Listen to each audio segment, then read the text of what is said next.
Hare Krishna. Hare Krishna. Take 2. Yeah, so we did the whole reading and then we did. Went to play it back and the sound didn't work. Oh dear. So it's these moments where we say, God bless modern technology. So okay, so we're gonna go for it again. And where are we reading from? Canto 4, Chapter 3, Text 4. Om Namo Bhagavate Vasudevaya.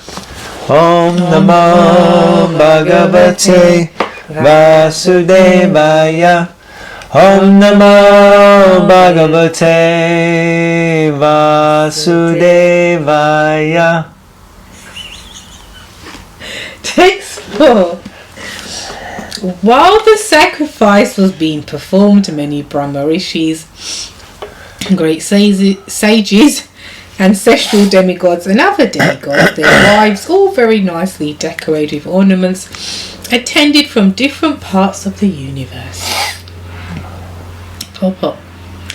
In any auspicious ceremony, such as a marriage ceremony, sacrificial ceremony or puja ceremony, it is auspicious for married women to decorate themselves very nicely with ornaments, fine clothing and cosmetics.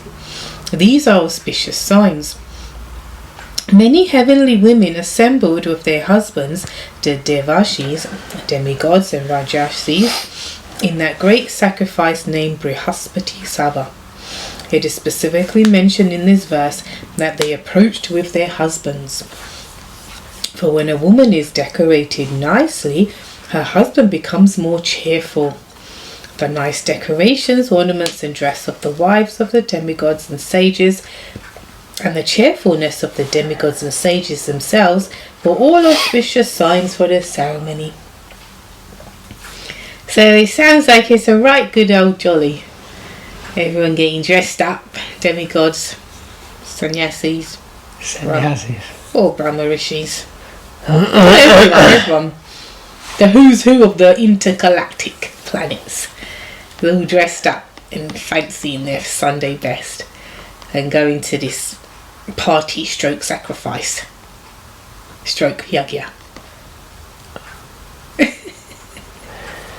Yeah, so it seems quite clear that ladies, it's okay to get dressed up. Gentlemen, it's okay for the ladies to get dressed up for special events. It's quite natural. Prabhupada points that out. Why are you looking at me like that? No, nothing. Air blazes on me. So Vedically, intergalactically, it's okay. All the demigoddesses, they get dressed up in order to go to sacrifices. It also kind of shows that these sacrifices weren't just really like honed in and focused on worship of Krishna or worship of Vishnu, as it were, but they were kind of social gatherings as well. So everyone got all dressed up to go along to these things. All right. Text 5 through 7. The chaste lady Sati, the daughter of Daksha, heard the heavenly denizens flying in the sky, conversing about the great sacrifice being performed by her father. When she saw that from all directions the beautiful wives of the heavenly denizens, their eyes very beautifully glittering, were near her residence and were going to the sacrifice dressed in fine clothing and ornamented with earrings and necklaces with lockets, she approached her husband, the master of the Bhutas, in great anxiety and spoke as follows. So it seems that this is a real intergalactic gathering, as persons are coming from all over the universe just to be present. So as you were saying, it's the who's who of the interstellar, what are famous people called? Celebrities. Yes, thank you. Interstellar celebrities. Purport. It appears that the residence of Lord Shiva was not on this planet, but somewhere in outer space. Wow. Otherwise, how could Sati have seen the airplanes coming from different directions towards this planet and heard the passengers talking about the great sacrifice being performed by Daksha? Sati is described here as Dakshayani because she was the daughter of Daksha. The mention of Upadeva refers to inferior demigods like the Gandharvas, Kinnaras, and Uragas, who are not exactly demigods, but between the demigods and human beings. So it says, inferior demigods. But Gandharvas, Kinnaras, and Uragas are quite, elevated. They're definitely above the standard of the general classification of human beings. Mm-hmm. They were also coming in planes. The word Swanilayabhyashe indicates that they were passing right near her residential quarters. The dress and bodily features of the wives of the heavenly denizens are very nicely described here. Their eyes moved. Okay. Their earrings and other ornaments glittered and glared. Their dresses were the nicest possible, and all of them had special lockets on their necklaces. Now I want to know what is in those lockets. Krishna may arrange. Each woman was accompanied by her husband. Thus they looked so beautiful that Sati Dakshayani was impelled to dress similarly and go to the sacrifice with her husband. That is the natural inclination of a woman. So very interesting, because the last line stands out, and I just mentioned it, but it's the natural inclination of a lady. But it's not the absolute inclination. It's not that all women are like that. Some ladies would prefer to be in a library reading books, or are more like homebodies, like to stay at home. So like that, then it's a kind of generalization. But let's say it's a predominant tendency. I'm not sure if there's been a poll done about that women like to go to these sorts of celebrations, something like that. I'm getting looks out, sidelong glances here, not from a positive perspective. I don't know what the deal is. But, so anyway, Hare Krishna. Next. Text 8. Is it? Text 7. No. 8. There is no 7. Lord have mercy. My dear Lord so Shiva. Busy looking everywhere but where she's supposed to be looking. My dear Lord Shiva, your father-in-law, is now executing great sacrifices, and all the demigods, having been invited by him, are going there. If you desire, we may also go. Oh.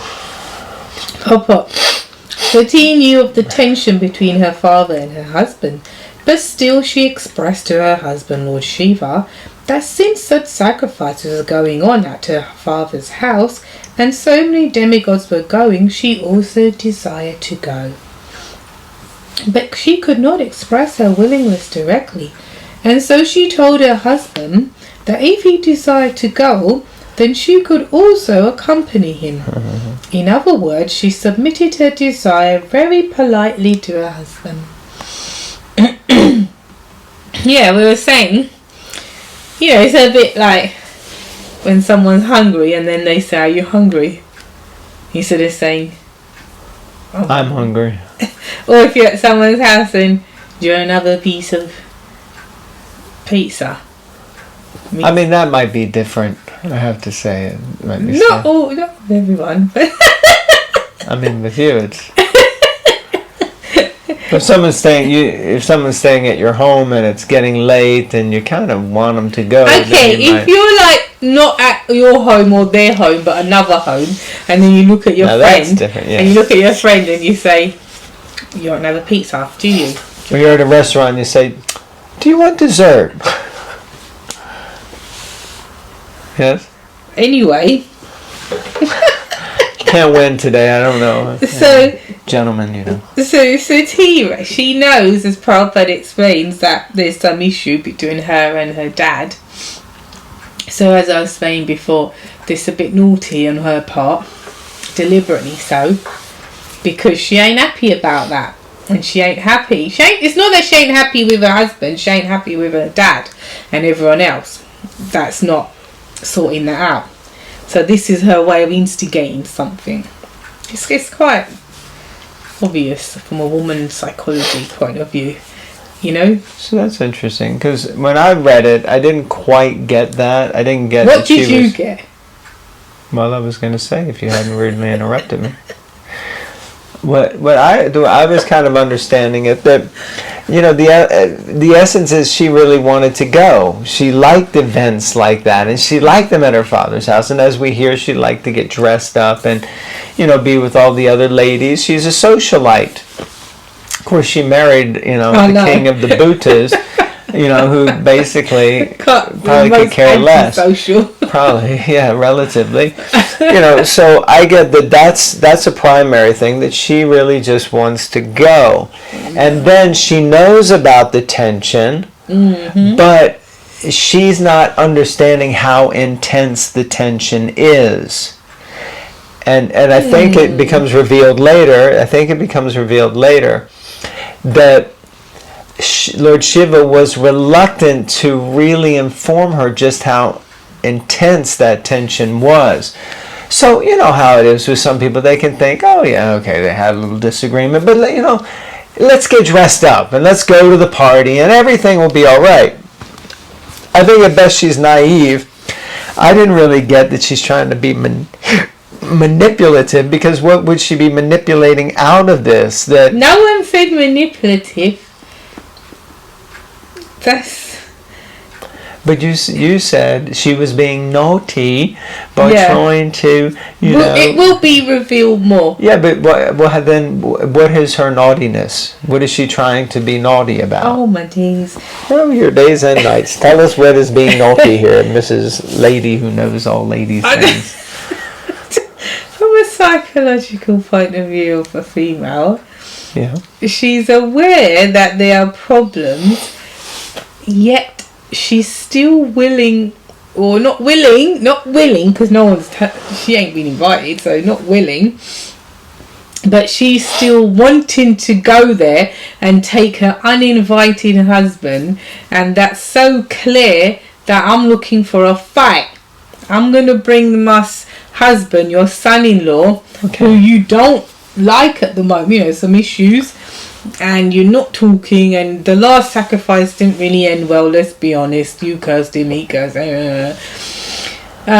so yeah, you're not actually going there to create peace and harmony, because if you wanted to have some mediation and have peace and harmony, you would call your dad up separate to this occasion and have a word with him, or your mum or whatever, and say, look, you know, this is not cool. But at a big event, we know it's going to kick off in true EastEnders Coronation Street style. We know that. So there's no need to bring someone who's not welcome, that is Lord Shiva, to this event. You know it's not going to end well. Yeah. Well, this is interesting how you can see one thing from two different perspectives. My opinion on her mood has not changed. But let's see. All right. Shall we carry on? Please. Is it my turn? Yes. Text 9. I think that all my sisters must have gone to this great sacrificial ceremony with their husbands just to see their relatives. I also desire to decorate myself with the ornaments given to me by my father and go there with you to participate in that assembly.